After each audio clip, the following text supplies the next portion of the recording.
உன்னை ஹீரோவா போட்டு எனக்கு ஒரு ஹீரோயின் கிடைக்க மாட்டேங்கிறல. இதுக்கு தான் அப்பவே நக்மாவை போடுங்க. என்ன கேட்டீங்களா? வேண்டாம். நம்ம மீனாயிட்ட போய் நான் தான் ஹீரோன்னு சொன்னீங்கன்னா சரின்னு டேட் கொடுத்துருக்கோம். வேண்டாம். பாம்பேக்கு ஃபிளைட்ல போய் ஜூகி சாவ்லா, மாதுரி தீக்ஷித், கப் கப்பா, ஜிப் ஜிப்பா இப்படி ஏதாவது ஒரு ஹீரோயினை போட்டுக்கலாம். வேண்டாம்.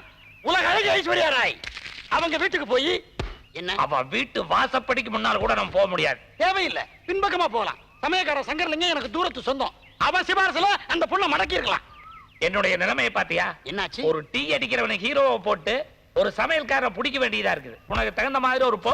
சுந்தரி ஞானம் சுந்தரி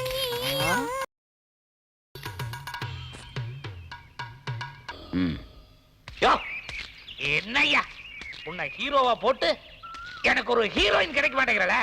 இதுக்கு தான் அப்பவே நக்மாவை போடுங்க. என்ன கேட்டீங்களா? வேண்டாம். நம்ம மீனாயிட்ட போய் நான் தான் ஹீரோன்னு சொன்னீங்கன்னா சரின்னு டேட் கொடுத்துருக்கோம். வேண்டாம். பாம்பேக்கு ஃபிளைட்ல போய் ஜூகி சாவ்லா, மாதுரி தீக்ஷித், கப் கப்பா, ஜிப் ஜிப்பா இப்படி ஏதாவது ஒரு ஹீரோயினை போட்டுக்கலாம். வேண்டாம். உலக அழகி ஐஸ்வர்யா ராய் அவங்க வீட்டுக்கு போய் என்ன அவ வீட்டு வாசப்படிக்கு முன்னால கூட நம்ம போக முடியாது. தேவையில்லை. பின்பக்கமா போகலாம். சமயக்கார சங்கர்லிங்க எனக்கு தூரத்து சொந்தம். அவ சிபாரசுல அந்த பொண்ணை மடக்கி இருக்கலாம். என்னுடைய நிலைமையை பாத்தியா? என்னாச்சு? ஒரு டீ அடிக்கிறவனை ஹீரோவை போட்டு ஒரு சமையல்காரரை பிடிக்க வேண்டியதா இருக்குது. உனக்கு தகுந்த மாதிரி ஒரு போ. சுந்தரி ஞானம் சுந்தரி அங்க பாத்தியா? என்ன கீரை பொறிக்கிட்டு ஆயா போகுது. ஏய், அதுக்கு முன்னால ஆஹா ஒண்ணு மாதிரி தெரியுதா? தம் தனனம் தனனம் தனனம் தனனம் தனனம் தனனம்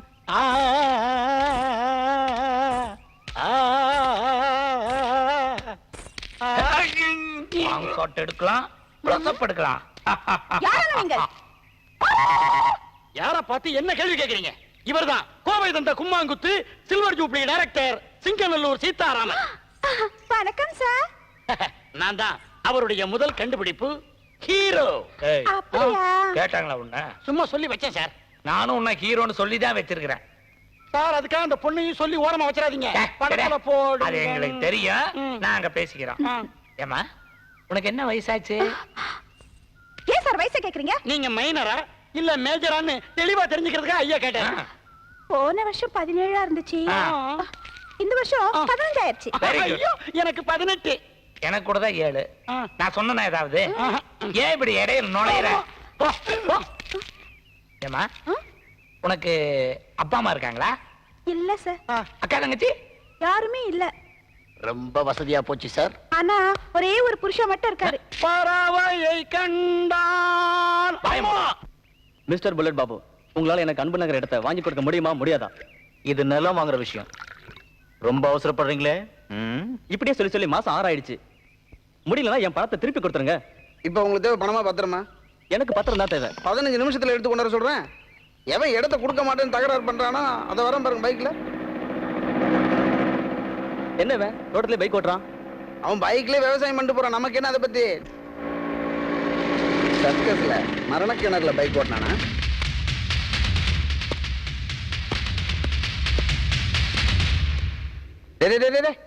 உட்காராதரா. என்னோட உட்கார்ந்து பேச உனக்கு தகுதி இருக்கடா? நின்னு பேசுற. தம்பி, என் காம்பவுண்ட்ல தென்னாட்டுல எல்லாம் வேண்டாம். மரியாதையா வந்த விஷயத்தை பேசிட்டு போ. அடடா, நீங்க சும்மா இருங்க, நான் அவனோட டீல் பண்ணிக்கிறேன்.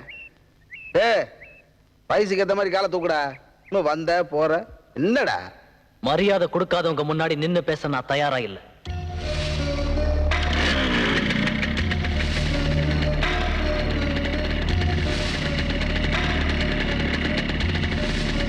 இங்க பார் தம்பி, உனக்கு எவ்வளவு பணம் வேணும்னு கேளு, நான் தரேன். ஆனா 24 மணி நேரத்துல அந்த அன்பு நகரை காலி பண்ணி தரணும். அதுதான் உனக்கு நல்லது. அன்பு நகரை காலி பண்ணி கொடுக்கலன்னா என் தொகுதியில இருந்துகிட்டு என்னையே எதிர்த்து பேசுறேடா அனாதப்பா. இல்ல 20 வருஷத்துக்கு முன்னாடி இப்படிதான்டா ஒருத்தன் என்ன எதிர்த்து பேசிக்கிட்டு இருந்தான். என்ன ஆச்சுடா அவன் கதி? அதோ கதி தெரியுமில்ல? நான் அனாதைதான். ஆனா நான் யார் தெரியுமா? பூசாரி கருப்பையாவோட மகன். ஏண்டா, நான் சிரிச்சு பேசிக்கிட்டு இருக்கிறதுனால என்னன்னா இவன் நினைச்சிட்டு இருக்க? நான் யாருன்னு உனக்கு தெரியும். உங்க அப்பா ஆத்தா என்கிட்ட மோதினதுனால என்ன கதிக்கு ஆளானாங்கன்னு உனக்கு தெரியும். தெரிஞ்சுமா என்கிட்ட மோதுற? எங்க அப்பா அம்மா சாவுக்கு காரணமாயிருந்த உன் முகத்திரைய கிழிச்சு நீ யாருன்னு இந்த ஊருக்கு புரிய வைக்க போற. நீ யாருன்னு எனக்கு முதல்ல தெரிஞ்சிருந்தா உன் கதையை நான் அப்பயே முடிச்சிருப்பேன். இனிமே அந்த அன்பு நகர் விஷயமா நான் உன்கிட்ட பேச வேண்டிய அவசியம் இல்லை.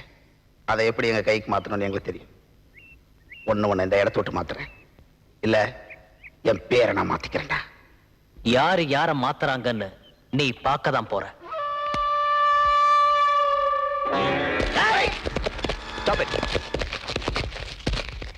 கொசு அடிக்கிறது எதுக்குடா AK-47? நம்ம காம்பவுண்ட்ல பையன் மேல கைய வச்சா பையனுக்கு மரியாதை ஜாஸ்தி ஆயிடும். போடா போட வாங்க.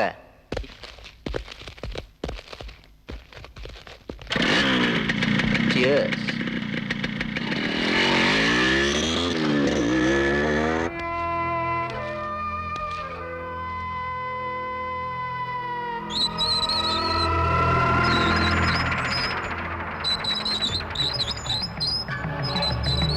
நம்ம நாடு பண்புள்ள நாடு, எம்மதமும் சம்மதம்னு சமாதானத்தை உலகத்துக்கெல்லாம் எடுத்து சொன்ன நாடு. அப்படிப்பட்ட அமைதியான நம்ம நாட்டுல இப்ப ஜாதி சண்டைகளும் மத கலவரங்களும் பெருகி போனதுனால ஒண்ணுமே தெரியாத அப்பாவி ஜனங்கள்லாம் செத்து மடிஞ்சுக்கிட்டு இருக்காங்க. அத முதல்ல தடுக்கணும். அதுக்காக நம்ம எல்லாரும் ஒத்துழைக்கணும். ஒத்துழைக்கணுமா? என்ன செய்யணும்னு சொல்லுங்க. ஃபாதர், உலகத்துல இருக்கிற மதங்கள்ல எந்த மதமாவது அழிவை போதிக்குதுங்களா? இல்ல, பைபிள்ல இருக்கிற ஒவ்வொரு சொல்லும் அன்பத்தான் போதிக்குது. ஆமாமா, எங்க திருக்குறான்ல கூட சகோதரத்துவம், அன்பு இதத்தாமா போதிக்குது. எங்க கீதையில கூட அன்பத்தான் சொல்லியிருக்காங்க. அதனால இந்த கருத்துக்களை உங்க கோயிலுக்கு வர்ற ஒவ்வொருத்தருக்கும் நீங்க எல்லாம் எடுத்து சொல்லணும். சர்ச்சுக்கு வர்ற ஒவ்வொருத்தருக்கும் நான் எடுத்து சொல்றேன். பள்ளிவாசலுக்கு வர்ற ஒவ்வொருத்தர்கிட்டையும் சொல்றேம்மா, பதவெறி வேண்டாம், மனித நியாயம் தான் முக்கியம்னு கண்டிப்பா எடுத்து சொல்றேம்மா. நானும் எங்க கோயிலுக்கு வர்ற மக்கள் கிட்ட எல்லாம் சொல்றேன், எல்லாரும் தேச ஒற்றுமைக்காக பாடுபடுவோம், அமைதியை நிலைநாட்டுவோம். ஜெய்ஹிந்த். நீங்க உங்க கடமையை நல்லா செய்யறதால நம்ம தொகுதி மக்கள் எல்லாம் ஒன்னா சேர்ந்து இன்னொரு பெரிய கடமையை நாங்க உங்க கையில ஒப்படைக்க போறோம். என்ன சொல்றீங்க? உங்களை நம்ம தொகுதி வேட்பாளராக்கி சட்டசபைக்கு அனுப்ப முடிவு பண்ணிருக்கங்க.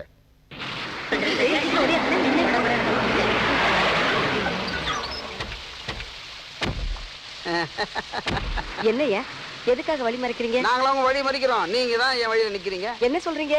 என்ன எதிர்த்து தேர்தலில் நிக்கிறீங்களா? அதை சொன்னேன்.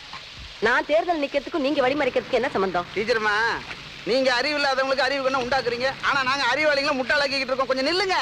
இன்னைக்கு இருக்கிற அரசியல் எப்படின்னா, செத்து போன கண்ணு குட்டி வயித்துல வைக்க ஒத்துனுச்சு பால கறக்கிற மாதிரி இருக்கு. உங்களுக்கு நீதி, நேர்மை, நியாயம், உண்மை, சத்தியம் இதை தவிர ஒண்ணும் தெரியாது. ஆனா எங்களுக்கு அது மட்டும்தான் தெரியாது. முன்னாடி உங்க எதிர்கால வாழ்க்கை செட்டில் ஆகிறதுக்கு 50 லட்சம் ரூபாய் தர வாங்கிக்கிங்க. லஞ்சம் கொடுக்குறீங்களா? லஞ்சத்துக்கெல்லாம் ஆசைப்படுற ஆளு நான் இல்ல. அப்ப நீங்க அரசியலுக்கே லாய்க்கு இல்ல. எங்க வீட்டுல எங்க பொண்டாட்டி பேசுறதா இருந்தா கூட எங்களுக்கு லஞ்சம் கொடுத்து தான் பேசுவாங்க. பாருங்க, அரசியல்ல எல்லாரும் உங்கள மாதிரியே இல்ல, நல்லவங்களும் இருக்கிறாங்க. நல்லவங்கள 4 பேருக்கு தானே தெரியும், எங்களை 40 லட்சம் பேருக்குள்ள தெரியும். ஐயா, நான் தேர்தல் நிக்கிறதே மக்களுக்கு நல்லது செய்யணுங்கிறதுக்காகத்தான், பதவி மேல ஆசைப்பட்டு இல்ல. பதவி இது என்ன தெரியுமா உங்களுக்கு? பரிசுத்தமான தன்னலமற்ற விவேகின்னு அர்த்தம். நமக்கு பரிசுத்தமும் கிடையாது, தன்னலமற்றவும் கிடையாது, விவேகமும் கிடையாது. உங்களை எச்சரிச்சுட்டு போலான்னு வந்தேன். என்ன மிரட்டுறீங்களா? என் உயிரே போனாலும் சரி, நான் இந்த தேர்தல் நிக்கத்தான் போறேன். ஐயோ, உயிரை பத்தி ஞாபகப்படுத்திட்டாங்களே. டேய், அவங்க உயிரே போனாலும் பரவாயில்லையாண்டா. அடிக்க போறீங்களா? பொம்பளை மேல கைய வச்சா என்ன நடக்கும் தெரியும்ல? பொம்பளை மேல கைய வச்சா என்ன நடக்கும்னு எங்களுக்கு தெரியாதா? நீ பரவாயில்ல, தியாகி ஆயிட்ட, கவலைப்படாத. நாளை காலையில முதல் அறிக்கையே என்னதான், இந்த அம்மாவை கொன்னது யார், கொலைகாரனை கண்டுபிடிங்கன்னு கொடுப்பேன். முதல் மாலையும் என்னதாம்மா? அம்மா, நான் அந்த பொண்ணை பத்தி பழி வாங்காம விட மாட்டேம்மா. வேண்டாப்பா, வேண்டாம் முத்துராசு, உனக்கு இந்த பழி வாங்குற என்ன வேண்டாம். நான் உருவாக்கணும் நினைச்சிருந்த இந்த அன்பு நகரை நீ உருவாக்கணும். அங்கே இந்து, முஸ்லீம், கிறிஸ்டியனுங்கிற பாகுபாடு இல்லாம எல்லாரும் ஒத்துமையா அன்பா இருக்கணும். செய்வியா? செய்வியா? ஜெய் ஹிந்த், ஜெய் ஹிந்த், ஜெய் ஹிந்த்.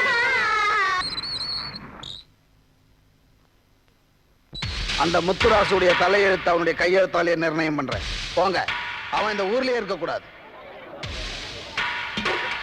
எதுக்கு பாத்திரத்தை எடுத்து வெளியே போடுறீங்க?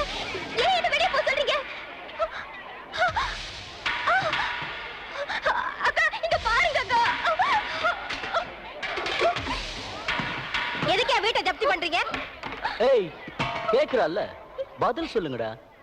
முத்துராசு வாங்கின கடனுக்கு வீடு முழுகி போச்சுமா. எங்க அண்ணனா? எங்கிட்ட யார் யார்கிட்டயும் கடன் வாங்கல.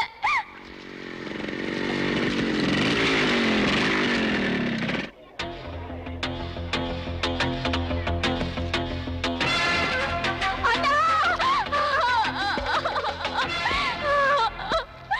அண்ணா, நம்மள வீட்டை விட்டு வெளியேத்த பாக்குறாங்கண்ணா. அழாதம்மா, பொறுமையாயிருமா. நான் யார்கிட்ட கடன் வாங்கினேன்னு என் வீட்டை ஜப்தி பண்றீங்க? பொன்னம்பலத்துக்கிட்ட அதுக்கு ஆதாரம் இருக்கா? இருக்கு.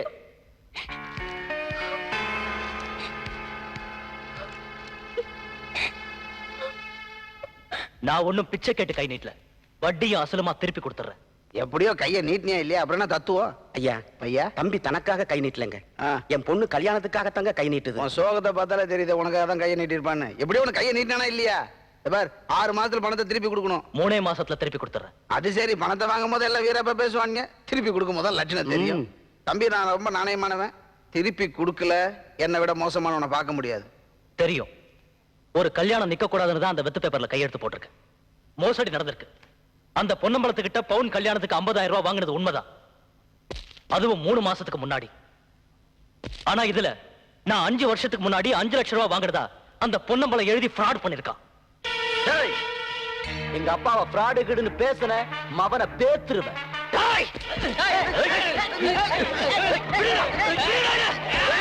என்னைய பாத்து நிக்கிற? போலீஸ் கூப்பிடியா? Police police. முத்துராசு, இதெல்லாம் நல்லா இல்ல, எதுவா இருந்தாலும் கோர்ட்ல பேசுங்க.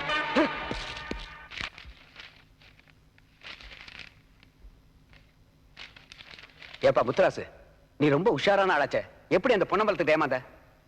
அன்னைக்கு எங்க பவுன் கல்யாணம் நின்னுடுமோங்கிற சூழ்நிலையில அவன் நீட்டின வெத்து பேப்பர்ல கையெழுத்து போட்டுட்டேன். சார், என் வீட்டை மீட்டுக்கிறது மட்டும் இல்ல, அந்த பொன்னம்பலத்தை மோசடி வழக்குல உள்ள தள்ளணும். அதுக்கு ஒரே ஒரு வழி இருக்கு. என்ன வழி சார்? நீ எப்படி அவங்கிட்ட ஏமாந்தியோ அதே மாதிரி அவன் உங்ககிட்ட ஏமாறுறதுக்கு நீ ஒரு சந்தர்ப்பத்தை உருவாக்கிக்க. வக்கீல் சார், நான் வம்பு சண்டைக்கு போக மாட்டேன், ஆனா வந்த சண்டையை விட மாட்டேன். அந்த பொன்னம்பலம் எப்படி என்னை ஏமாத்தினானோ அதே மாதிரி அவனை ஏமாத்தி என் வீட்டை மீட்டுக்கல. என் பேர் முத்துராஜ் இல்ல. நீங்கள் எந்த செய்யணும்? டைரக்டர் படுத்துக்கிட்டே ஆங்கிள் வைக்கிறார். ஆங்கிலா? அங்கிள், ஞான் ஒரு போஸ் கொடுக்கட்டே. ஓ ஆ டேய், நான் வீட்டுல இல்லாத நேரம் என் பொண்டாட்டி நிக்கிறா, இவர் படுத்திருக்காரு. என்னடா விஷயம்? உங்களுக்கு விஷயமே தெரியாதா? தெரியாதனால கேக்குறேன். இவர்தான் டைரக்டர், நான் தான் ஹீரோ. கிழிஞ்சது கிருஷ்ணகிரி. அப்புறமா தச்சுக்கலாம். உங்க சம்சாரத்தை படத்துல ஹீரோனை புக் பண்ண வந்திருக்காரு. புக் பண்ண வந்திருக்கீங்களா? இப்ப அவர் என்ன பண்ணிட்டு இருக்காரு? கதையை யோசிச்சுக்கிட்டு இருக்காரு. ஏண்டா, புக் பண்ண வரும்போதுதான் கதையை யோசிக்கிறீங்களா? இது பரவாயில்லையே. அவர் போன தடவை படத்தை ரிலீஸ் பண்ணதுக்கு அப்புறம் தான் கதையை யோசிச்சார். ஓடிச்சா? ஓ, சூப்பரா ஓடிச்சு. எத்தனை நாள் ஓடிச்சு? சில்வர் ஜூப்ளி ஓடிச்சு. எங்க அப்பா படுத்துக்கிட்டே திறக்கிறாரு வாய. ஏண்டா, படம் எடுக்கிறேன்னு சொல்றீங்களே, உங்களுக்கு பேங்க்ல அக்கவுண்ட் இருக்கா? மரியாதையா பேசுங்க. என்னது? பேங்க்ல மட்டுமா அக்கவுண்ட்? கட்ட தொட்டில அக்கவுண்ட் இருக்கு, கசாப்பு கடையில அக்கவுண்ட் இருக்கு, பால் கடையில அக்கவுண்ட் இருக்கு. இவ்வளவு ஏன்? அவர் போட்டுக்காரு பேண்ட், சட்டை, தொப்பி எல்லாத்துக்குமே லாண்டரி கடையில அக்கவுண்ட் சொல்லி வாயா. என்ன போட்டு பிராண்டிக்கிட்டு இருக்க? சத்தம் போடாம இருக்கு. உனக்கு ஒரு கேரக்டர் தர. ஐயோ, எனக்கு கேரக்டரா? என்ன உள்ள இருந்து வருது? இந்தா. என்ன பழம்பெரும் நடிகருங்கிறீங்க. இங்க ஒருத்தன் நின்னானே, இங்க இந்தா நிக்கிறான். என்னப்பா திடீர் திடீர்னு வந்து நிக்கிற? ஹீரோவல்ல, அதனால ஒரு இடத்துல நிக்க கூடாது. அது கரெக்ட். ஹீரோவா போட்டா அவரை தேடி நம்ம நாயா போய் அலையணும். ஆமா, இங்க பாருங்க, உங்களையும் உங்க சம்சாரத்தையும் படத்துல புக் பண்ண வந்திருக்கோம். நீங்க என்ன கேக்குறீங்க? நீங்கள் எவ்வளவு ரூபாய் கொடுக்கும்? 2. என்ன ஒரே ஐடியா சொல்லாதப்பா, படிப்படியா சொல்லணும். அதிர்ச்சி ஆயிருவாங்கல்ல. கவனமா கேட்டுக்கங்க. நாங்க உங்களுக்கு 1000 ரூபாய் கொடுத்தா நீங்க எங்களுக்கு எவ்வளவு கொடுப்பீங்க? 1 ரூபாய். 10,000 ரூபாய் கொடுத்தா 100 ரூபாய். 50,000 ரூபாய் கொடுத்தா 200 ரூபாய். 1 லட்சம் ரூபாய் கொடுத்தா உங்களுக்கு நான் 90,000 ரூபாய் கொடுப்பேன்.